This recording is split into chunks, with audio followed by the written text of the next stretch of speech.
News Talk 94.5 WPTI, 96.7 FM WTOB.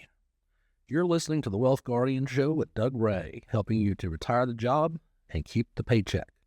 I'm your host, Doug Ray. With me is Brice Payne. Today, we're opening up the listener mailbag and answering your questions. Morning, Brice. Good morning, Doug. How are you doing? Good. Can't complain a bit. Yeah, well, what about the weather? Can you complain about the weather? No, because they're doing the landscaping in our house. So, no, I'm happy with the rain. You're happy with the rain? Yeah. Okay, very good. Well, thank you, everyone, for joining us. This is the Wealth Guardian Show, as you know, and we appreciate you spending a little bit of your weekend morning with us.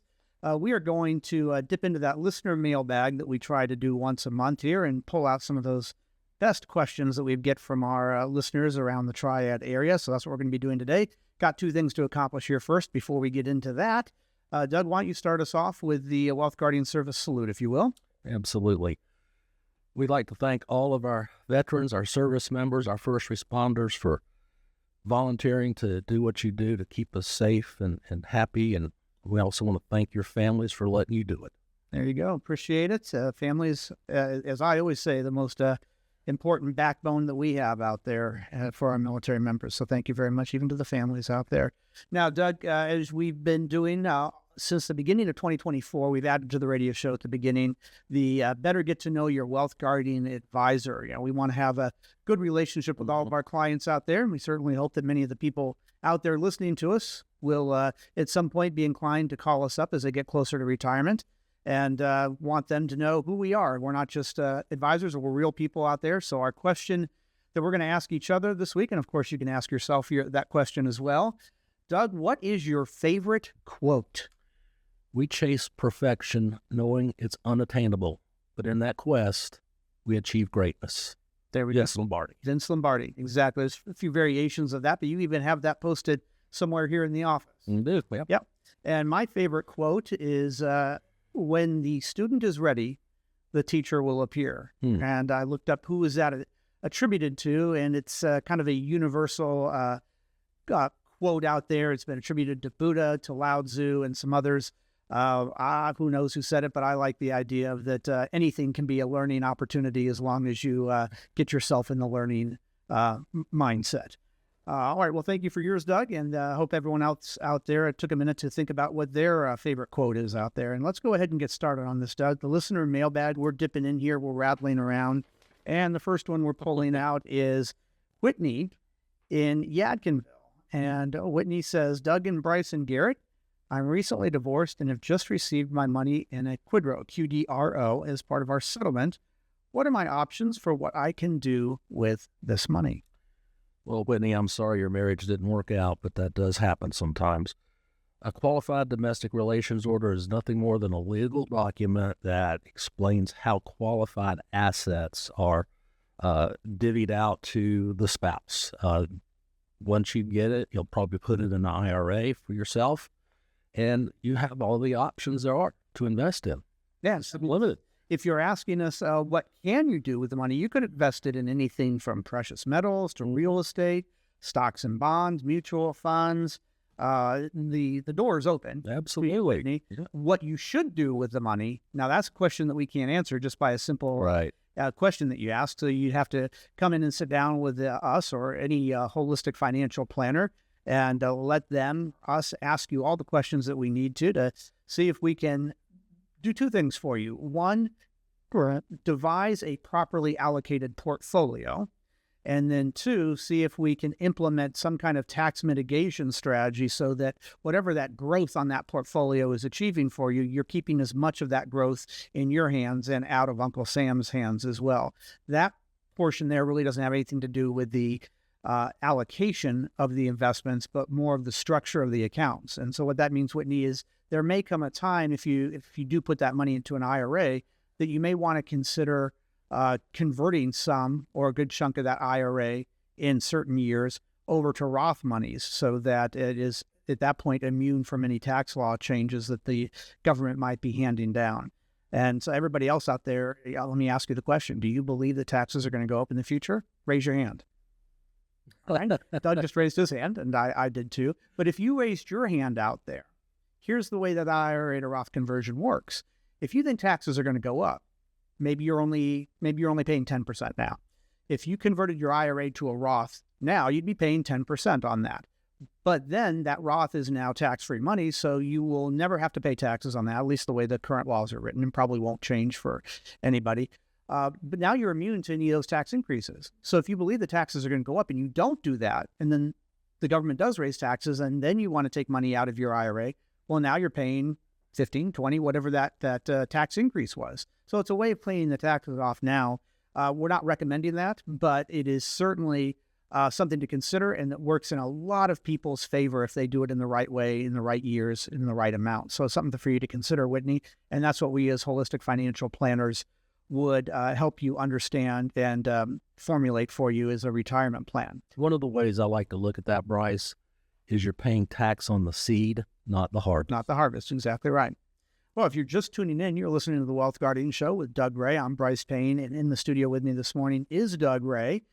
Trying to keep dry here with all the rain that we've had recently, and in the studio is a good place to do it. I hope you're staying dry out there. And let's move on to our second question. And this one is coming from Hazel in Bethesda. Hazel says, I'm single and I work in a hospital and plan to retire in about 2 years. But after the pandemic, I am just worn out and ready to leave sooner. Okay. So I'm trying to get my financial act together. My employer asks for 3 months notice before you retire. So I'd have to wait at least that long to walk away.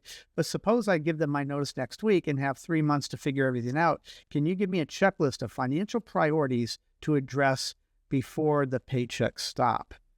Give me a checklist of financial priorities. Hazel, that was a very trying time for sure. Yeah. Even post-pandemic. For healthcare workers, yeah. Yeah, we've got a lot of nurses as clients, and I completely understand your situation. Yeah.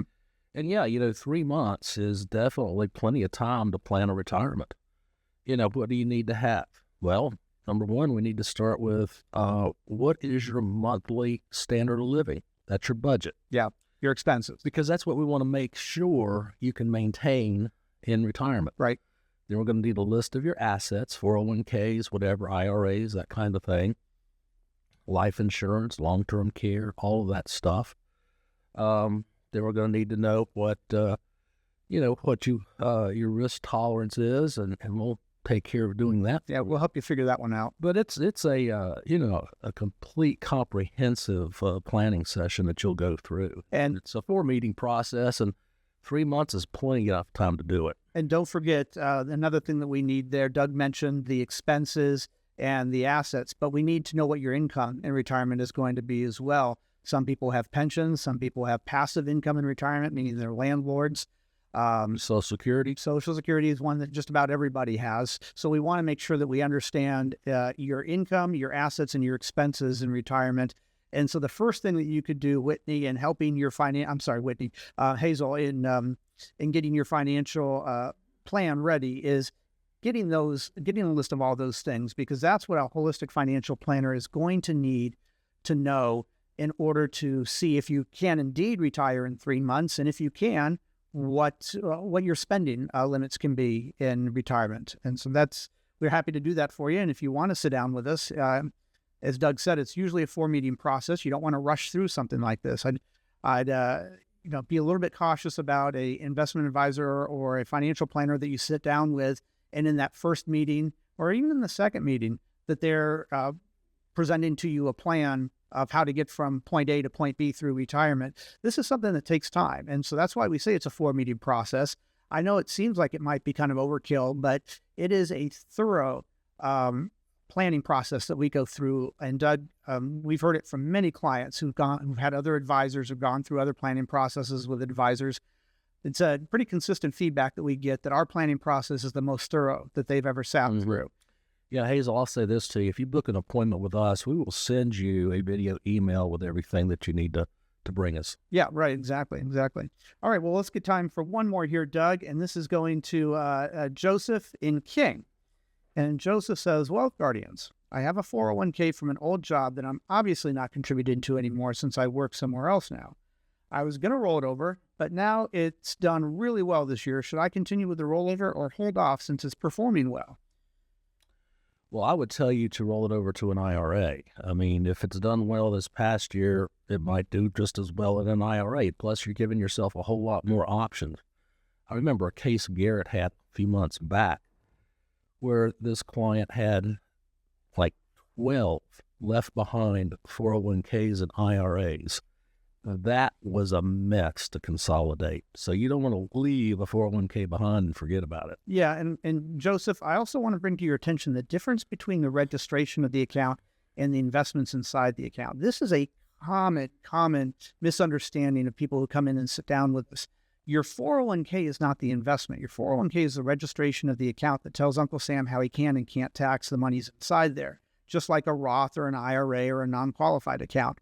So as Doug said, just because your 401k was growing in the last year, that wasn't the 401k that was growing. It was the investments inside the 401k. And whatever those investments were there, if you roll it over to an IRA, you can be in the exact same investments inside the IRA. So please don't think that it's your 401k that's growing. It's the investments that are growing. And you generally, not generally, I think this is a universal truth, you will have a far greater amount of investments to choose from in an IRA than you will in a 401k. So why stay with something that only has a few investment options for you when you could move to an IRA and have thousands upon thousands of investment options available? But Joseph, thank you for the question. I appreciate that. And if you want to sit down and talk to a financial planner and help you figure out what investments would be appropriate in your 401k, give us a call at the Wealth Guardians. It's 336-391-3409. That's 336-391-3409. You can also visit us at our website, thewealthguardians.com. Now, we got to get to a break, but of course, before we do, we always read a trivia question here, and Doug's sitting in the hot seat this time. And, you know, Doug, football season is not too many weeks away. I think 4 or 5 weeks by my countings. Yeah, camp's underway in the NFL. Looking forward to that. So just to get prepared for that, and I just opened this to a random page of this book. Let's see what we got here. Doug, are you ready? What West Coast city was home to Jack Murphy Stadium, which is now known as Qualcomm Stadium, or it was then later known as Qualcomm Stadium? Okay. Got that one? No, I think, Doug, that's a pretty confident okay that Doug says there. Stick around for the answer to that trivia question on the other side of this break. See if we stump Doug. Thank you for tuning in to the Wealth Guardians, hoping you retire the job and keep the paycheck. Stick around. This is News Talk 94.5 WPTI. Stick around. This is 96.7 FM, WTOB. News Talk 94.5 WPTI. 96.7 FM, WTOB. Welcome back to the Wealth Guardian Show, where we help you retire the job and keep the paycheck. I'm Brice Payne in the Wealth Guardian studio, along with Doug Ray this morning. And in this segment, we're going to continue dipping into that listener mailbag and seeing what questions from around the triad we're getting that we can help you better understand what retirement planning is all about. But before we answer this trivia question that we left you hanging with and left Doug in charge of trying to figure out, I want to ask you this. Are you planning to retire in the next 7 to 10 years? Okay. Have you met with a retirement income certified professional who's also a fiduciary? If not, I want to invite you to take us up on a complimentary review of your current situation. So as certified retirement planning specialists, we're going to put together a customized written plan with strategies for portfolio allocation, income distribution, Social Security filing, and tax efficiency, with the additional benefit of often reducing both the risk and the fees of your current plan. So if you put aside at least $400,000 and want to take us up on this no-cost, no-obligation review, here's what you got to do. You got to pick up the phone and give us a call at 336-391-3409. It's 336-391-3409, or go to thewealthguardians.com. That's thewealthguardians.com to learn more. Let us show you how in black and white you can retire the job and keep the paycheck. All right, so let's go ahead and get to this trivia question here, Doug. Right back opens the book here. And in honor of football season just around the corner, what West Coast city was home to Jack Murphy Stadium, which is now or was then later known as Qualcomm Stadium? What West Coast city, Doug? San Diego. Bing, bing, bing. Oh, there we go. All right. San Diego. And now I guess that is an empty stadium. Yes. I don't know what they're doing with it, but hopefully San Diego is probably the biggest city out there, I would think, that doesn't have a pro team right now. So let's see if they get another team back there. It's where the Broncos lost their second Super Bowl. Yeah. Second Super Bowl there in Qualcomm Stadium or Jack Murphy Stadium. All right, let's get back to this listener mailbag here. Travis in Greensboro is the next one up here, and he says, Doug and Garrett. Okay, he's leaving me out of it. All right, so I'll have to let Doug do this one. Garrett is away up in visiting Maine right now. That is honeymoon. My birth state. Oh, is it his honeymoon? That's a delayed one, yeah. Yeah, well, my wife and I aren't even doing our honeymoon until November, so he beat us to it. All right, so Travis says, Doug and Garrett, I'll be receiving a settlement from a medical malpractice lawsuit within the next month. I have some credit card debt and car loans that could be paid off entirely with this settlement, or I could invest the money instead. Do you have a recommendation? Common question, Doug. It is a common question. You know, credit card debt is interest now on those things is 26 to 36% per year. I would definitely pay that thing off. Yeah. And don't use it again in case it's an emergency. Now, you know, the automobile depends on what rate you have. You might have got a really good, like a 1.9% rate on it. So yeah. Maybe you want to keep that debt. Yep. But I, in general, I'm a big believer in not having debt. Yes. You know, but the only good debt, in my view, is mortgage debt. I think Dave Ramsey agrees with you. Yeah. But yeah, it really comes down to, Travis, what's the interest rate on your debt? You certainly don't want to pay off a 1.9% car loan if you could reasonably expect to get 5, 6, 7% on your investments. That just mathematically doesn't make sense. But credit card debt is almost never that low. And as Doug said, I think the lowest one that I've seen in recent years is 19%. Yeah. That's huge. Yeah. So you obviously want to tackle that. And I would certainly, we don't know all the facts of your situation. And probably before we give you a finalized answer there as financial planners, we'd really need to understand everything about your situation. But it certainly seems on the surface that the go-to answer on that would be definitely take care of the credit card debt. But let's not rush to the car loan debt until we understand some more about what the interest rates are on that and what your investment needs, et cetera. But that's a good question, Travis. And that is, like I said, that is a very common one. If you are just listening, just tuning in, you're listening to the Wealth Guardian Show. And in the studio here this morning is Brice Payne and Doug Ray. And we're taking questions from our listeners in the Triad area, as we try to do once a month. And that was Travis's question on debt. And Doug, let's go ahead and just remind people that the difference between an investment advisor and a financial planner is that an investment advisor generally tells you what your portfolio should look like. Mm-hmm. They might know what your risk tolerance is and what your time frame is, or what they call time horizon. They should know for needing that money. And that more or less is the extent of what an investment advisor will do. We, however, Doug, are not investment advisors. We're financial planners. Now, one of the things that a financial planner does is investment advice, or helping your portfolio get properly allocated for risk and fees and your time horizon, et cetera. But a financial planner takes a look at everything that has to do with money in the household, whether that's income coming in, the assets that you have, the expenses that you have, how much you're paying Uncle Sam if you've got a business and you plan on selling the business. How do you do that in the most tax efficient way? If you've got some cash flow issues coming up in the future, maybe you're going to have an inheritance, or maybe you want to leave a certain amount of money to a charity or to the kids. We help you figure out what the best way is to accomplish all of your financial goals. It's not just investment advice. So really there is a difference out there between an investment advisor and a financial planner. And I just want to bring that to everybody's attention.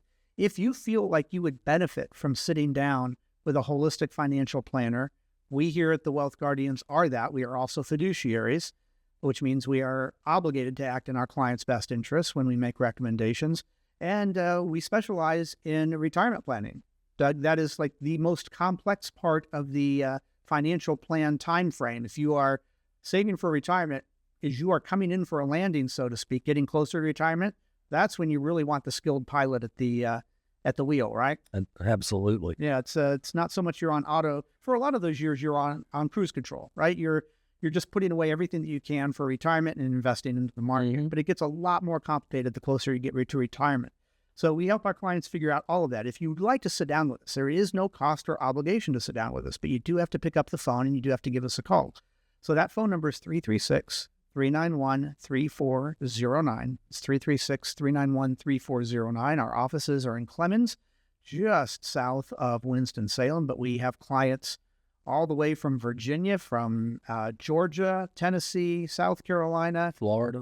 Our furthest away client is in Hawaii. So we do have a number of different clients out there, but most of them are here in the Triad region. And if you want to sit down with us, that's how you do it. No cost or obligation. All right, let's get to our next one here. And this is an interesting one, Doug. Dolly in Burlington says, Wealth Guardians, I'm self-employed as a massage therapist. Would I be better off to set up a solo 401k or a SEP IRA for my retirement savings from this point forward? Yeah, good question. There's pros and cons to both of those. There is. Solo 401k will let you put more money into it than a SEP IRA would. SEP IRAs are cheaper to set up than a solo 401k. A lot of it's going to depend upon how much money you make. I mean, if you're a high income earner, probably the solo 401k route is the best way to go. Take a look at the max contributions you can make into a SEP IRA and solo 401k and base that on your income. Yeah. It's I used to work at one of the larger banks as an investment advisor there, and setting up a solo 401k is more complicated, and you are going to have fewer investment options available in your typical solo 401k, just like in a real 401k. But a SEP IRA, Dolly, is going to have a lot more investment options available to you. But it really, in some ways, depends on, as Doug says, how much your income is, how much you want to contribute, ideally, to your retirement plan year in and year out. And you say that you're self-employed. I'm presuming you don't have any employees. If you have employees, that's going to eliminate the SEP IRA right there. But the solo 401k, there's going to be some other options if you have employees. But Dolly, whatever you end up deciding, I applaud you for wanting to plan for your retirement. Those of us out there who are self-employed, we have the extra brunt of having to pay for all of our Social Security. We don't have an employer who can help contribute to Social Security. So the more that we have invested to supplement Social Security in the end, the better off you're going to be in retirement. So Dolly, I applaud you for thinking about your retirement and trying to figure out the best way to go for you there. But if you want to sit down with us, again, 336-391-3409, we can help you figure out definitively what is the better answer there. Doug, we got time for one more here. You ready? Yep. It's David in Mount Airy, and David says, my wife and I are both restaurant managers at different restaurants, but both of our restaurants just closed. Yeah. So we're jobless for the foreseeable future. We're both in our 50s and have some decent retirement savings. Should we take money out of our IRAs to get us through this rough patch? Well, the COVID pandemic did a job on restaurants. They did. The restaurant business is a tough business to begin with. Mm-hmm. That's my heart breaks for you, to tell you the truth. One thing I see just about every restaurant I go into, help wanted signs. So hopefully you'll get a job quickly. Let's talk about taking money out of your IRA. You say you're in your 50s. Well, there's the 59.5 rule that applies, which means if you're under that, not only will you pay tax, but a 10% early distribution penalty. That's right. If you had money in a 401k, then you could take some out at 55, or your company went under, so probably the 401k was disbanded too. So, yeah, I hope and pray you get a job real soon. Yeah, David, that is tough, particularly when both members of the family are in the same field. It's kind of like having all of your stocks in a company and your income is coming from the same company. You're kind of putting a lot of eggs in one basket there, but that's not your fault. I mean, it's just the way that you ended up, the direction your career went. As Doug says, there are some penalties there for taking money out of your IRAs. I wish that wasn't the case if you were unemployed or, forced into retirement, so to speak, but the government just doesn't make an exception for that in IRAs. Hopefully you got some emergency funds in a bank you can rely on. Yeah, no, that's a good point. If all you have is the IRAs, I would caution you to take out as little as you can, really curb back your spending as much as you can, because you are going to get hit with that penalty because you are not 55 or not 59 and a half yet to take monies out of your IRA or your 401k. If you've got some non-qualified monies to fall back on, boy, that would probably be the way to go for the time being anyway. But we don't know for sure. We don't know, but and maybe you have some cash value life insurance you could take advantage of. Oh, that's a good point. Yeah. That's a real good point. Yeah, if you've got living benefits on that, that might be the route to go. Well, David, do want to thank you for your question. Thank everybody else for their questions this week. Unfortunately, that's all the time we have. I want to thank you for joining us. We hope the rest of your weekend is everything you want it to be. This is Brice Payne along with Doug Ray, the show's The Wealth Guardians, helping you retire the job and keep the paycheck. And I want you to remember, sound financial plans do not create themselves. This is News Talk 94.5 WPTI. This is 96.7 FM WTOB.